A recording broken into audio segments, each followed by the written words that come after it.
双语音标领航，注音阅读启蒙，叶兴阳有声读物。Cow Country by B. M. Bauer. Chapters 1. An ambitious man-child was Buddy 2. The trail herd 3. Some Indian lore 4. Buddy gives warning 5. Buddy runs true to type 6. The young eagle must fly 7. Bud flips a coin with fate. 8. The mule shoe. 9. Little lost 10. Bud meets the woman. 11. Guile against the wily 12. Sport O. Kings 13. The sinks 14. Even mushrooms help 15.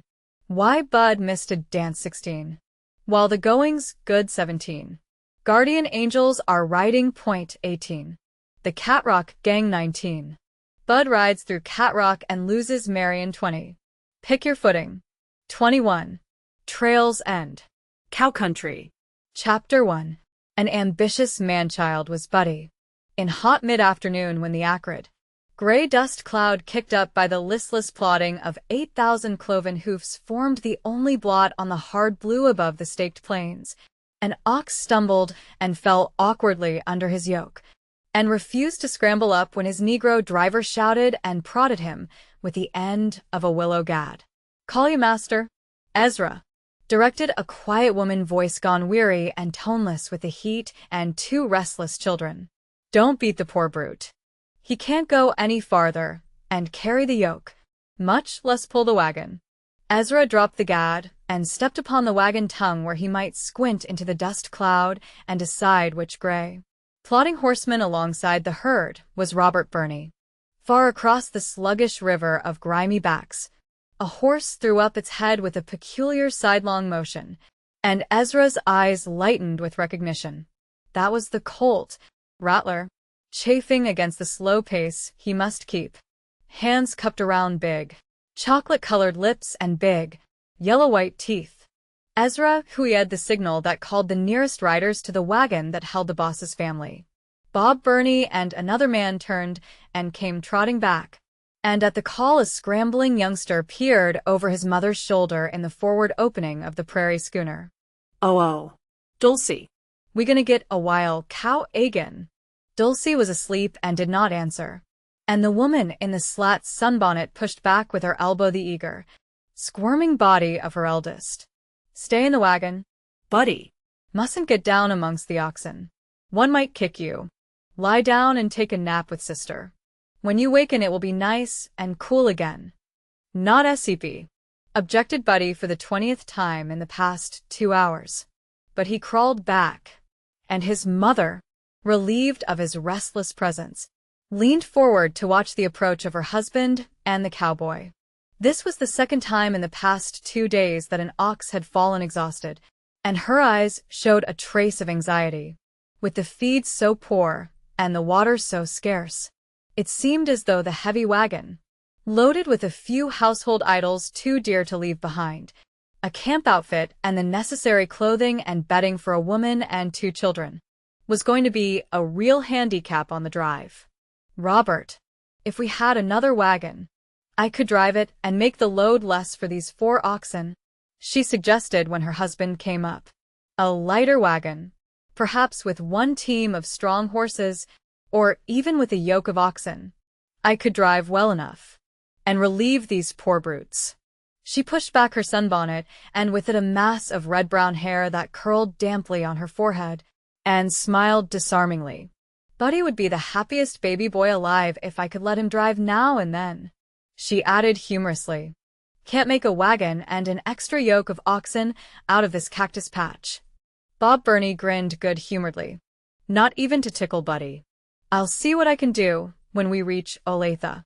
But you won't have to take a man's place and drive, lassie." He took the cup of water she drew from a keg and proffered. Water was precious on the staked plains that season, and his eyes dwelt on her fondly while he drank. Then, giving her hand a squeeze when he returned the cup, he rode back to scan the herd for an animal big enough and well-conditioned enough to supplant the worn-out ox. "Aren't you thirsty, Frank Davis? I think a cup of water will do you good," she called out to the cowboy, who had dismounted to tighten his forward cinch in expectation of having to use his rope. The cowboy dropped stirrup from saddle horn and came forward stiff-leggedly, leading his horse. His sun-baked face, grimed with the dust of the herd, was aglow with heat, and his eyes showed gratitude. A cup of water from the hand of the boss's wife was worth a gallon from the barrel slip, slopping along in the lurching chuck wagon. "How's the kids making out, Miss Burney?" Frank inquired politely when he had swallowed the last drop and had wiped his mouth with the back of his hand. "It's right warm and dusty today. They're asleep at last. Thank goodness," she answered, glancing back at a huddle of pink calico that showed just over the crest of a pile of crumpled quilts. "Buddy has a hard time of it. He's all man in his disposition, and all baby in size. He's been teasing to walk with the niggers and help drive the drag. Is my husband calling?" Her husband was, and Frank rode away at a leisurely trot. Haste had little to do with trailing a herd, where 8 miles was called a good day's journey and 6 an average achievement. The fallen ox was unyoked by the mellow-voiced but exasperated Ezra, and since he would not rise, the 3 remaining oxen, urged by the Gad and Ezra's upbraiding, swung the wagon to one side and moved it a little farther after the slow-moving herd, so that the exhausted animal could rest, and the raw recruit be yoked in where he could do the least harm and would the speediest learn a new lesson in discomfort. Mrs. Burney glanced again at the huddle of pink in the nest of quilts behind a beloved chest of drawers in the wagon, and sighed with relief because Buddy slept. An ambitious man-child already was Buddy, accustomed to certain phrases that, since he could toddle, had formed inevitable accompaniment to his investigative footsteps. El Caoud, he had for a long time believed to be his name among the black folk of his world. White folk had varied it slightly. He knew that run to mother now meant that something he would delight in but must not watch was going to take place. Spankings more or less official and not often painful signified that big folks did not understand him and his activities, or were cross about something. Now, Mother did not want him to watch the wild cow run and jump at the end of a rope until finally forced to submit to the ox yoke and help pull the wagon. Buddy loved to watch them, but he understood that Mother was afraid the wild cow might step on him. Why she should want him to sleep when he was not sleepy, he had not yet discovered, and so disdained to give it serious consideration. Not SCP. Buddy stated again, emphatically as a sort of mental dismissal of the command, and crawled carefully past Sister and lifted a flap of the canvas cover. The last button popped off his pink apron and the sleeves rumpled down over his hands.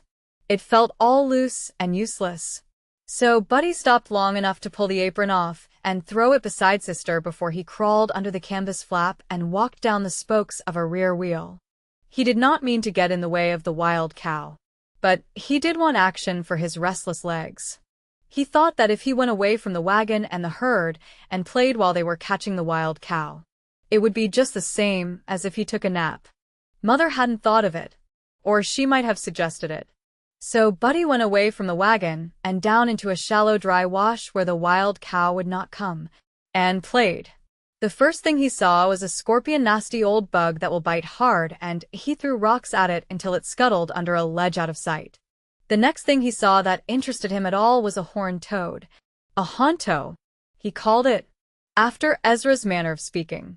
Ezra had caught a honto for him a few days ago, but it had mysteriously disappeared out of the wagon. Buddy did not connect his mother's lack of enthusiasm with the disappearance. Her sympathy with his loss had seemed to him real, and he wanted another, fully believing that in this also Mother would be pleased.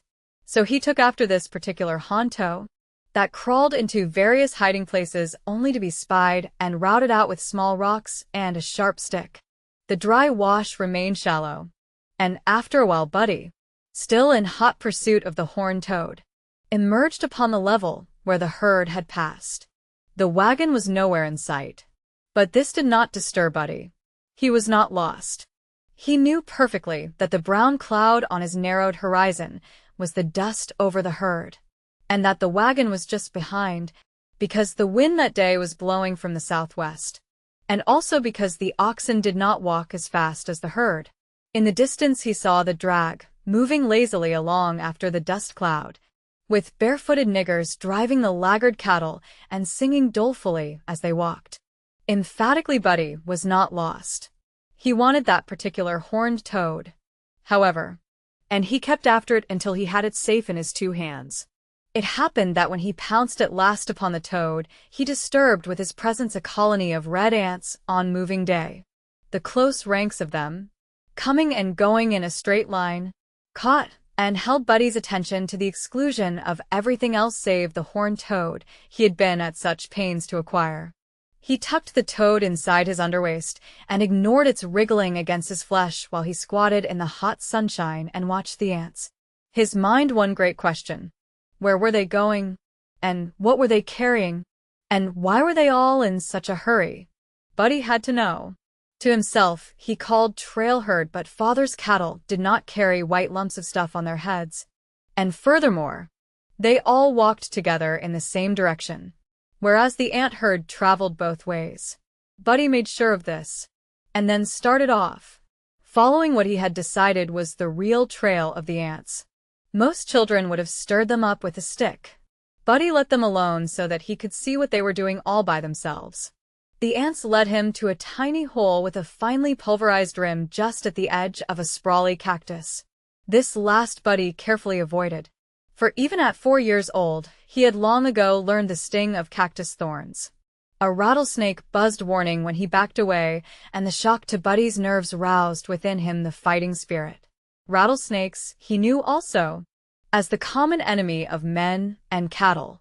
Once a steer had been bitten on the nose and his head had swollen up, so he couldn't eat.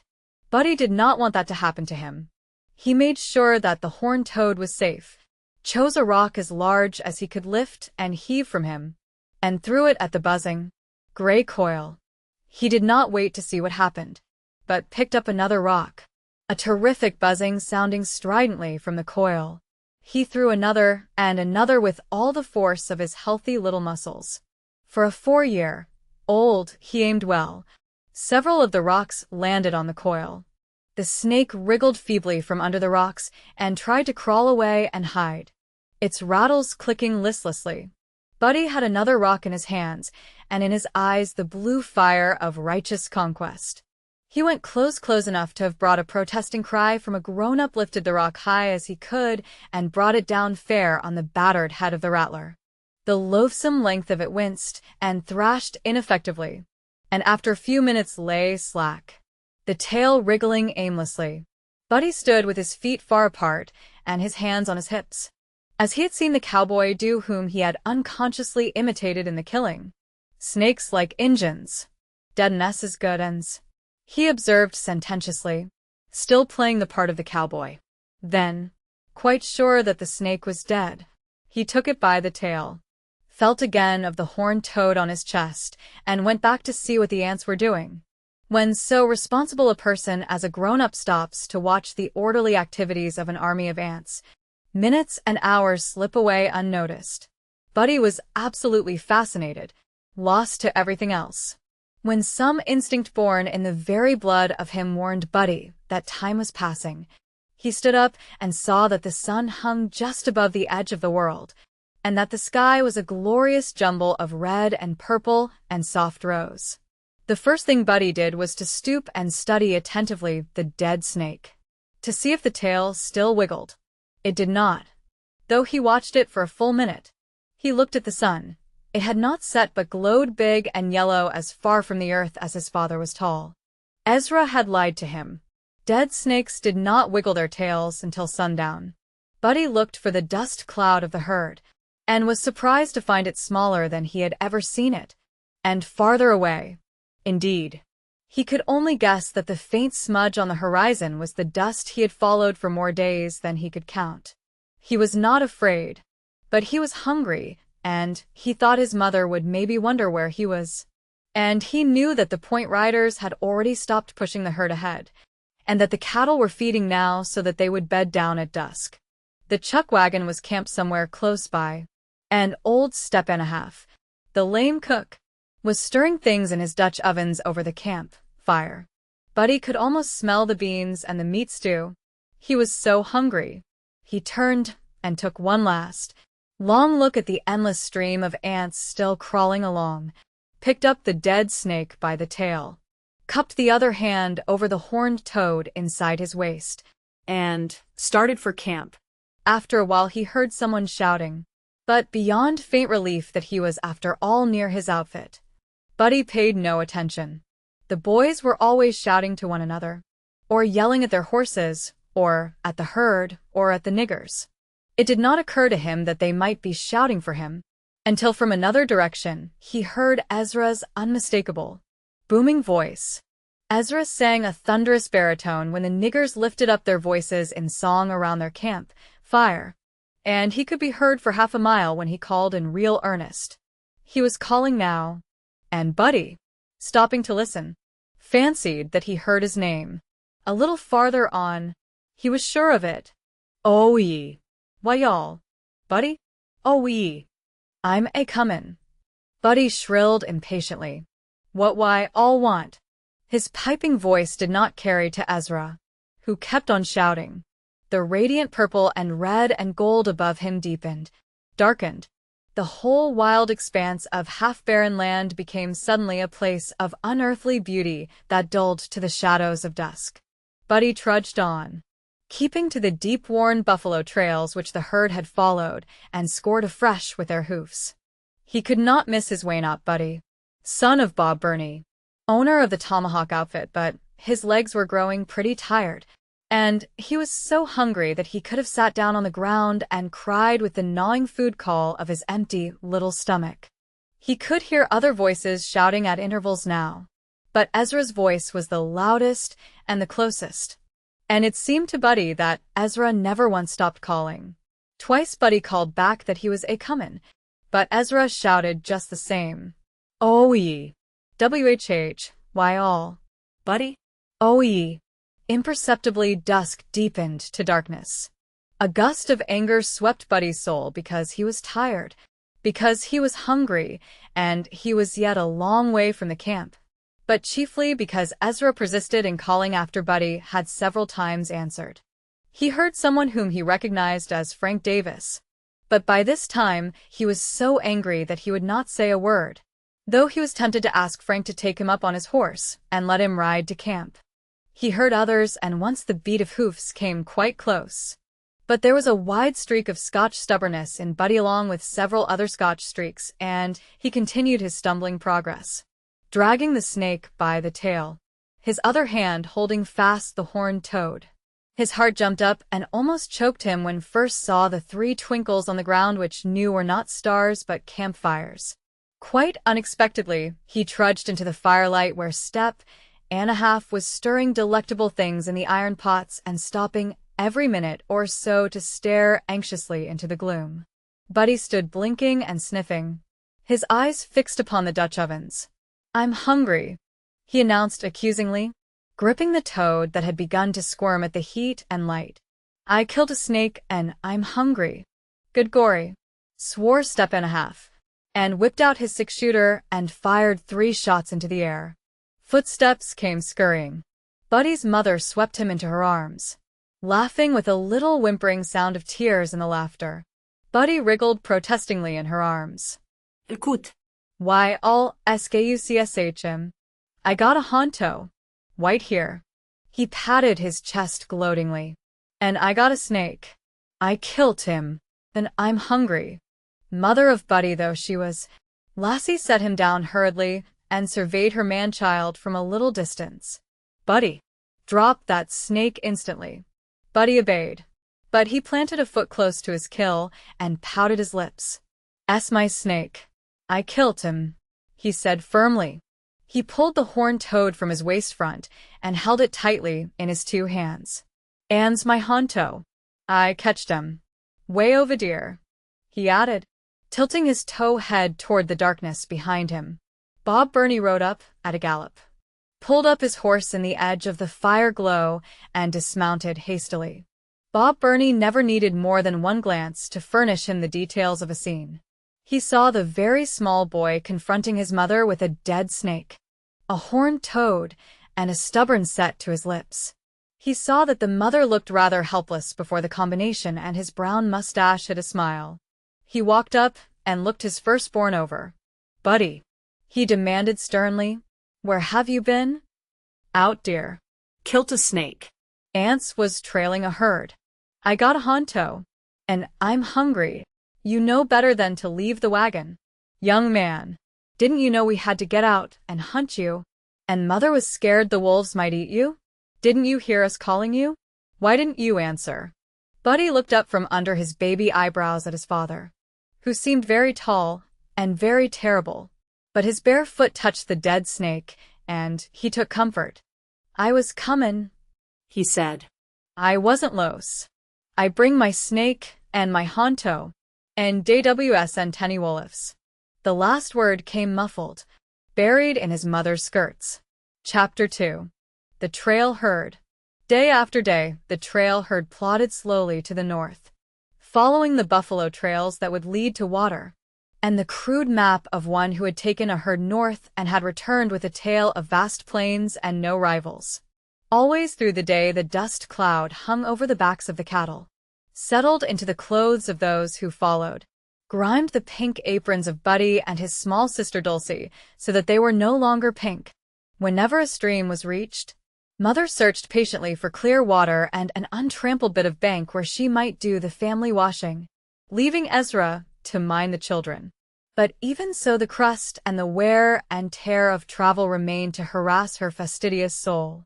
Buddy remembered that drive as he could not remember the comfortable ranch house of his earlier babyhood. To him afterward it seemed that life began with the great herd of cattle. He came to know just how low the sun must slide from the top of the sky before the point would spread out with noses to the ground, pausing wherever a mouthful of grass was to be found. When these leaders of the herd stopped, the cattle would scatter and begin feeding. If there was water, they would crowd the banks of the stream or pool, pushing and prodding one another with their great, sharp horns.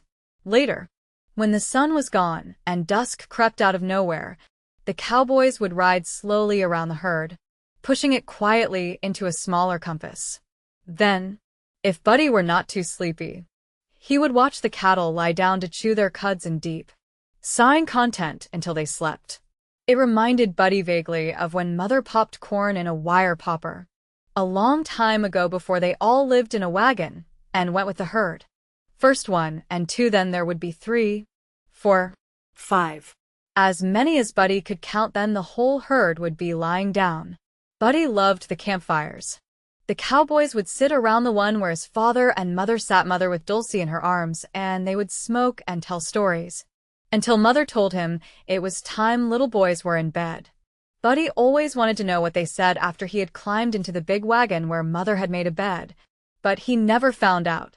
He could remember lying there listening sometimes to the niggers singing at their own campfire within call, Ezra always singing the loudest, just as a bull always could be heard above the bellowing of the herd. All his life, Ezra's singing and the monotonous bellowing of a herd reminded Buddy of one mysteriously terrible time when there weren't any rivers or any ponds or anything along the trail, and they had to be careful of the water and save it, and he and Dulcie were not asked to wash their faces. I think that miracle helped to fix the incident indelibly in Buddy's mind. That, and the bellowing of the cattle. It seemed a month to Buddy, but as he grew older he learned that it was 3 days they went without water. The first day he did not remember especially, except that Mother had talked about clean aprons that night, and failed to produce any. The second he recalled quite clearly. Father came to the wagon sometime in the night to see if Mother was asleep. Their murmured talk wakened Buddy, and he heard Father say, "Well, home. All right, lassie. And there's water ahead. It's marked on the trail map. Don't you worry, I'll stay up and help the boys. The cattle are uneasy but will hold. The third day Buddy never forgot. That was the day when Mother forgot that Q stands for quagga, and permitted Buddy to call it P, just for fun, because it looked so much like P. And when he said, W is water, Mother made a funny sound and said right out loud, 0H God, please. and told Buddy to creep back and play with Sister when Sister was asleep. And there were still X, Y, and Z to say, let alone that mysterious and so forth which seemed to mean so much and so little and never was called upon to help spell a word. Never since he began to have lessons had Mother omitted a single letter or cut the study hour down the teeniest little bit. Buddy was afraid of something, but he could not think what it was that frightened him. He began to think seriously about water, and to listen uneasily to the constant lowing of the herd. The increased shouting of the niggers driving the lagging ones held a sudden significance. It occurred to him that the niggers had their hands full, and that they had never driven so big a drag. It was hotter than ever, too, and they had twice stopped to yoke in fresh oxen. Ezra had boasted all along that Old Bolly would keep his end up till they got Claw to Wyoming. But Old Bolly had stopped, and stopped,